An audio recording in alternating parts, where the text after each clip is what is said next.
ଏଇଟା ଆଜି କ'ଣ କରିଛ ବା?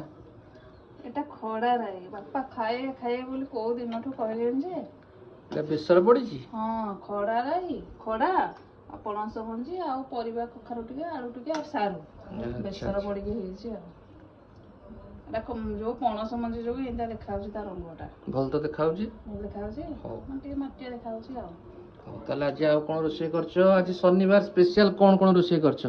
ଦେଖ ଖଡା ରାଇ ଆଉ ଏଇଟା ତମର କ'ଣ ଆଳୁ ଭର୍ତ୍ତା ଓହୋ ହାତ କାଟିଲେ ଏ ରହିଲା ଡାଲି ହରଡ଼ ଡାଲି ହଁ ହରଡ଼ ଡାଲି ରେଡି ଆମ୍ବ ଖଟା ତା ବାପା ଆଣିଥିଲେ କାଲି ଆମ୍ବଟା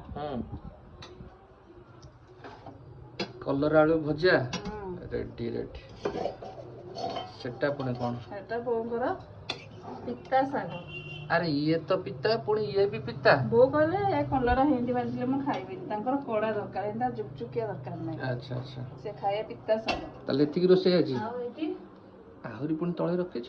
ମିକ୍ସ ଭଜା ସବୁ ହେଇଛି ଗୋଟେ ପୋଟଳ ଆଳୁ ଭେଣ୍ଡି ସେତିକି ଆଉ ବାଇଗଣ ଏତିକି ତ?